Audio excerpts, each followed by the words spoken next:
Good morning, नमस्कार, सत श्री अकाल, आदाब। आपका अपना डॉक्टर अंकित आज इस आरोग्य मंच पे फिर से लेकर आया है एक बहुत ही इम्पोर्टेंट टॉपिक। है ना दोस्तों, जैसे मीठे की बीमारी पीड़ित है दुनिया सारी, क्या करें। शुगर की बीमारी हर तीसरे चौथे बंदे को हो चुकी है और अक्सर एक कंप्लेन रहती है डायबिटीज के लोगों को कि वो हमेशा कमजोरी महसूस करते हैं। जैसे जैसे शुगर पुरानी होती जाती है उनको कमजोरी लगने लग जाती है। देखो, वीकनेस बहुत सारे रीजन से होती है, लेकिन डायबिटीज वाले लोगों में इतनी कॉमन क्यों है। देखो, सबसे पहले तो एक बात समझ लो कि शुगर की बीमारी एक कैटाबॉलिक बीमारी है। हमारी बॉडी, कैटाबॉलिक का मतलब हमारी बॉडी की मसल्स को तोड़ती है, हमारी बॉडी के फैट को तोड़ती है, मतलब ब्रेक डाउन करती है। और इंसुलिन जो होता है वो एक एनाबॉलिक हार्मोन होता है जो जोड़ने का काम करता है। तो मतलब ब्रेक डाउन प्रोसेस तो ऑलरेडी शुरू हो चुका है। अगर डायबिटीज है तो हमें करना क्या है, हमें कोशिश करना है कि हमारी बॉडी में चाहे वो मसल्स हैं, चाहे वो बोन्स हैं, चाहे वो अच्छे फैट्स हैं, वो सब जुड़े रहें और खराब चीजें, अननेसेसरी का मोटापा ना बढ़े। जो बैड फैट्स होते हैं, बैड कोलेस्ट्रोल्स होते हैं, एलडीएल होता है, वो कंट्रोल में रहे। खैर, वीकनेस क्यों होती है शुगर के लोगों में और कैसे बचा जा सकता है, ये है हमारा आज का टॉपिक। तो एक हमारे जो टीचर होते थे मेडिकल कॉलेज में, वो बात बोलते थे कि शुगर की बीमारी ऐसी चीज है कि उसके अंदर हमारी ज्यादातर जो टाइप 2 डायबिटीज की बात करते हैं, एडल्ट वाली, जो बड़े लोगों को शुगर होती है, जिनमें उसमें कहते थे कि इंसुलिन, तो हम पढ़ते भी हैं कि इंसुलिन हमारी बॉडी में होता है, लेकिन इंसुलिन रेजिस्टेंस हो जाता है, रिसेप्टर्स काम नहीं करते, बॉडी इंसुलिन का, शुगर को यूज नहीं कर पाती, इंसुलिन अच्छे से वो टिश्यू में रिसेप्टर्स काम नहीं करता और शुगर का यूटिलाइजेशन नहीं हो पाता। तो कहते थे कि जल में मीन प्यासी, मतलब शुगर तो है लेकिन शुगर का यूज नहीं कर पा रही बॉडी, इसीलिए बॉडी के एनर्जी लेवल्स कम रहते हैं। शुगर वालों का एनर्जी लेवल इसलिए कम रहता है और वो कैटाबॉलिक स्टेट भी है। लेकिन साथ ही साथ देखो दोस्तों, शुगर की बीमारी में 2 विटामिन की डेफिशिएंसी बहुत कॉमन है और बहुत ही इंपॉर्टेंट विटामिन हैं और वीकनेस का बहुत बड़ा रीजन है। मैं वीडियोस शुगर की बीमारी में पहले भी बहुत सारी बना चुका हूं, लेकिन जो बातें मैं आज डिस्कस करना चाह रहा हूं वो बहुत ही सीरियस हैं और बहुत ही इंपॉर्टेंट है डायबिटीज के लोगों के लिए। तो पहली सबसे कॉमन डेफिशिएंसी, जो world wide most common deficiency है और लगभग 60% डायबिटीज में मिलती है, 60% डायबिटिक लोग इस विटामिन से डेफिशिएंट हैं और वो है विटामिन डी। अब आप कहेंगे ये डॉक्टर साहब कौन सी नई चीज बता दी, तो मैं आपको ये बता रहा हूं कि लगभग आधे से भी ज्यादा डायबिटिक लोग विटामिन डी डेफिशिएंट हैं। और विटामिन डी हमें किन किन चीजों के लिए चाहिए होता है, किन किन चीजों के लिए इंपॉर्टेंट है, शायद आप लोग यही जानते हैं कि विटामिन डी हमारी हड्डियों के लिए जरूरत होती है, लेकिन नहीं, हमारी हड्डियों के साथ साथ हमारी मसल के लिए भी विटामिन डी की जरूरत है, कैल्शियम की जरूरत है। तो हमारी हड्डियों को भी मजबूत करने के लिए विटामिन डी चाहिए, हमारी मसल को भी मजबूत करने के लिए विटामिन डी चाहिए, कैल्शियम चाहिए।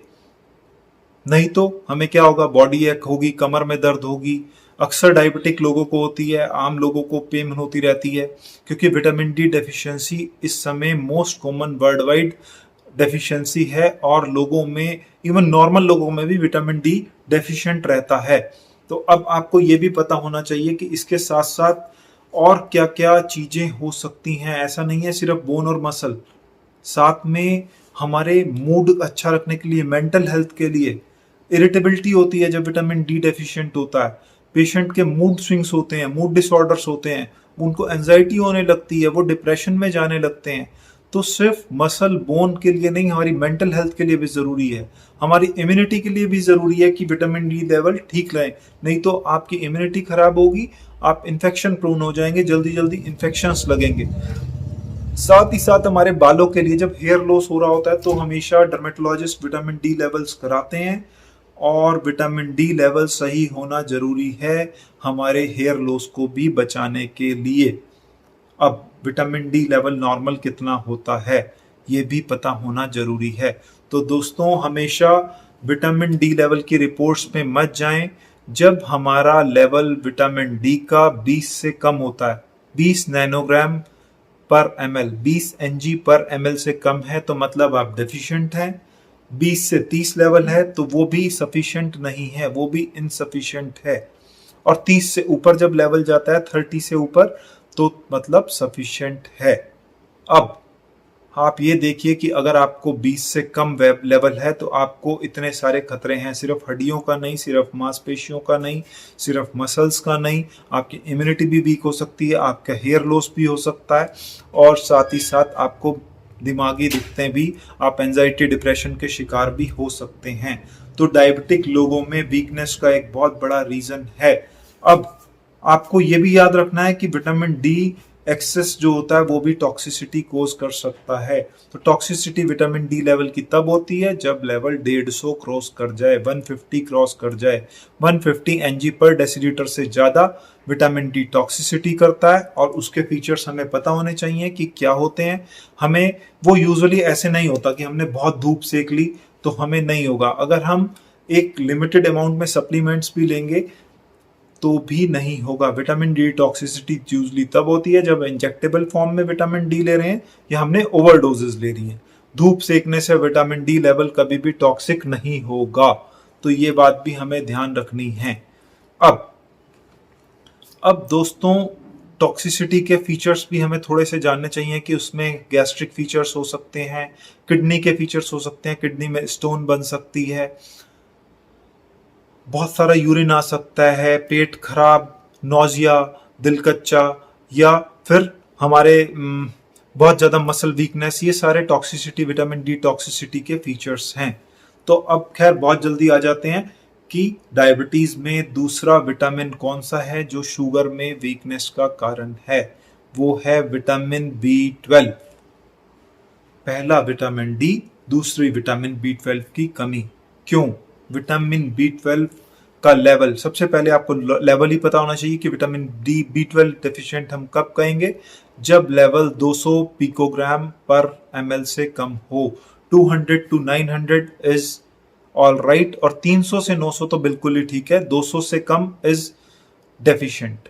अब हमें यह भी पता होना चाहिए कि विटामिन B12 डेफिशिएंसी क्यों होती है, क्यों वीकनेस का कारण है। सिर्फ ऐसा नहीं है कि वो हमारी न्यूरोलॉजिकल ग्रोथ के लिए चाहिए, हमारी ब्रेन या नर्वस सिस्टम के लिए इम्पॉर्टेंट है, वो हमारे लिए इम्पॉर्टेंट इसलिए भी है क्योंकि वो हमारे RBC रेड ब्लड सेल्स की प्रोडक्शन के लिए इम्पॉर्टेंट विटामिन है। हमारी RBC प्रोडक्शन के लिए विटामिन B12 हमें चाहिए और जब विटामिन B12 की डेफिशिएंसी होगी तो हमारा हीमोग्लोबिन डाउन हो जाएगा, खून की कमी हो जाएगी और वीकनेस और ज़्यादा लगेगी। तो पहली चीज़ हमारी न्यूरोलॉजिकल ग्रोथ के लिए चाहिए, हमारी ब्रेन के लिए चाहिए, हमारे नर्वस सिस्टम के लिए विटामिन B12 चाहिए। दूसरा हमारे हीमोग्लोबिन को मेंटेन करने के लिए चाहिए और साथ ही साथ एक बहुत ही इम्पॉर्टेंट कि हमारे जेनेटिक मटेरियल भी विटामिन B12 की हेल्प से बनता है। तो हमारे को अगर जेनेटिक प्रॉब्लम से भी बचना है तो vitamin B12 level specially pregnant females maintain करके रखें, क्योंकि वो हमारे जेनेटिक मटेरियल का भी एक इंग्रेडिएंट है। Vitamin B12 is required for genetic material DNA synthesis also. DNA को बनाने के लिए भी विटामिन B12 की जरूरत होती है। साथ ही साथ हमारे स्किन, हेयर, नेल्स, उनके लिए भी जरूरत है।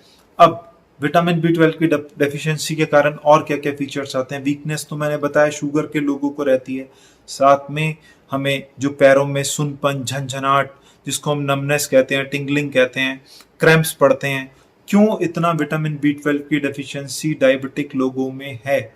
एक तो पहली चीज, हम लोग मेटफॉर्मिन लेते हैं। मैंने बताया था कि मेटफॉर्मिन विटामिन B12 के एब्जॉर्प्शन को पेट से कम कर देती है, ठीक है। सेकंड, क्योंकि जब हमारी मेटफॉर्मिन खाते हैं हमारे पेट में दिक्कत रहती है। डायबिटिक लोगों में पेट में एसिडिटी वैसे भी होती है, गैस्ट्रोपेरेसिस होता है, तो वो पेंटाप्रेजोल, रेबिप्राजोल ऐसे एसिडिटी की दवाइयां खाते हैं, विटामिन B12 का एब्जॉर्प्शन और कम हो जाता है। साथ में डायबिटीज में डायबिटिक न्यूरोपैथी होने का खतरा होता है। हमारी पैरों की नसें, हमारी बॉडी की नसें, ऑटोनोमस नर्वस सिस्टम सब इफेक्ट करता है, सबको नुकसान होता है। तो विटामिन B12 हमें साथ में चाहिए ही, न्यूरोपैथी से बचाने के लिए भी और विटामिन B12 लेवल को मेंटेन करने के लिए भी। तो मेरे ख्याल से शुगर के लोगों को अपने vitamin D level, vitamin B12 level का ध्यान रखना है। और विटामिन B12 लेवल की टॉक्सिसिटी, अगर आपका लेवल आप इतना सप्लीमेंट ले लेते हैं, ज़्यादा भी होता है, तो इतने घबराने की बात नहीं है। थोड़ी सी हो सकता है कि जब लेवल बहुत हाई हो तो वो स्किन की कुछ प्रॉब्लम, रैशेज या इचिंग या कुछ इस तरह की स्किन की प्रॉब्लम कॉज कर सकता है, या फिर हो सकता है कि आपको थोड़ा डायरिया या इस तरह की कुछ नोजिया, GI फीचर आ जाए। लेकिन वाटर सोल्यूबल विटामिन है, बहुत जल्दी से हमारे यूरिन से निकल जाता है। अगर आप उसकी डोजेस बहुत ज़्यादा भी ली होती हैं या लेवल्स ज़्यादा भी हैं, जब हम टेस्ट कराते हैं नॉर्मल से बहुत ज़्यादा है, 900 से ज़्यादा है, तो वो 1-2 दिन में अपने आप सेटल हो जाता है जब हम दवाई बंद करते हैं। तो इतना घबराने की बात नहीं है। हाई लेवल से अगर विटामिन B12 का लेवल हाई होता है तो 1-2 दिन में वो अपने आप नॉर्मल हो जाता है, यूरिन के रास्ते विटामिन B12 निकल जाता है क्योंकि वो वाटर सोल्यूबल है। ओके, अब अगर इन दोनों चीजों की कमी है तो हमारे पास ऑप्शन क्या है? अगर विटामिन D की कमी है तो सब जानते हैं सनलाइट, लेकिन सनलाइट से पूरा नहीं होता डायबिटिक लोगों में, क्योंकि हमारे एंजाइम, वो हमारी बॉडी में जो किडनी में एंजाइम होता है जिससे विटामिन D सिंथेसिस पूरी होती है, उस एंजाइम की कमी होने लगती है। तो हम डायरेक्टली एक एक्टिवेटेड विटामिन D के सप्लीमेंट्स आते हैं, इंजेक्शन भी आता है, ओरल भी आते हैं। ओरल वाले 60,000 के सैकेट आते हैं, ड्रॉप्स आते हैं, लिक्विड गोली सब आती हैं, जो वंस वीकली हम प्रेस्क्राइब कर देते हैं शुरू में। फिर धीरे धीरे जब लेवल मेंटेन रहता है तो वंस मंथली या जैसे भी आपका क्लिनिशियन आपको एडवाइस करता है। तो मैं यूजुअली वो वंस वीकली 6 पैकेट या 6 हम 60,000 की डोजेस दे के उसके बाद कोशिश करते हैं कि वंस मंथली दे दें और एक बार लेवल मेंटेन, बीच में लेवल चेक कराते रहते हैं। उसके साथ इंजेक्टेबल्स भी आता है जिसमें डायरेक्ट 6 लाख यूनिट्स आप इंजेक्ट कर देते हैं, इंट्रामस्कुलर इंजेक्शन लगता है। तो वो यूजुअली एल्डरली लोगों में या जिनकी नी सर्जरीज हुई होती हैं, ऑस्टियोपोरोसिस होता है, एल्डरली लोगों को दे दिया जाता है। तो वो क्लिनिशियन की चॉइस पे डिपेंड करता है। और विटामिन B12 का हम जैसे पहले भी बता चुके हैं, फिर से वही vitamin B12 non veg diet में ज़्यादा रहता है, एग में भी रहता है, नट्स में मिल सकता है, यूजली प्लांट बेस्ड डाइट में नहीं है। हमारी वेजिटेरियन लोग यूजली विटामिन B12 से डेफिशिएंट रहते हैं। और हमारे पास ऑप्शन क्या है उसको पूरा करने का? पहला ऑप्शन हमारे पास, अगर दवाई लेनी है तो ओरल मेडिकेशंस हैं जिसमें मिथाइल कोबालामीन के कैप्सूल्स आते हैं, मैं किसी पर्टिकुलर कंपनी का नाम तो नहीं लूंगा। और दूसरा इंजेक्टेबल फॉर्म्स भी आती हैं। तो अगर सीवियरली डेफिशिएंट है तो इंजेक्टेबल फॉर्म भी ली जा सकती है, नहीं तो ओरल लेके भी काम चल सकता है। लेकिन जब न्यूरोपैथी एक बार डायबिटिक लोगों में हो जाती है तो साथ में हमें कुछ और सॉल्ट भी ऐड करने पड़ते हैं। तो स्पेशली आप डायबिटिक लोगों को विटामिन D और विटामिन B12 लेवल को ध्यान से अपना मॉनिटर करते रहिए। अपना अब कितने टाइम में टेस्ट कराना है ये डिपेंड करता है कि आप कितने डेफिशिएंट थे। रोज रोज टेस्ट कराने की नीड नहीं है, एक बार सप्लीमेंट लीजिए और 2-3 महीने में अगर एक बार भी चेक करा लें। अगर एक बार लेवल लो है और नॉर्मल आ जाए तो आप 6 महीने में या एनुअल भी करा सकते हैं। बस ये है कि आप थोड़ा थोड़ा supplements as per doctor advice लेते रहें और वीकनेस से डायबिटिक लोग बच सकते हैं। साथ ही साथ और भी बहुत सारी चीज़ें हैं जिनसे बचाव कर सकते हैं, सिर्फ ये 2 vitamin D and vitamin B12। तो डायबिटिक लोग ध्यान दें। और वीडियो पसंद आई हो तो वीडियो को आगे भी शेयर करें और लाइक करना मत भूलें। कमेंट सेक्शन में कोई भी क्वेरी हो तो कमेंट करें। अपने नियर एंड डियर्स जो भी आपके इर्द गिर्द डायबिटिक हैं, हेल्थ कॉन्शियस लोग हैं, उन्हें वीडियो शेयर करना मत भूलिएगा। आपका डॉक्टर अंकित फिर से मिलेगा किसी ऐसी हेल्थ रिलेटेड इंफॉर्मेटिव वीडियो के साथ बहुत जल्दी। तब तक के लिए आप अपना ध्यान रखिए। Take care, bye bye. मिलते हैं वीडियो के साथ बहुत जल्दी।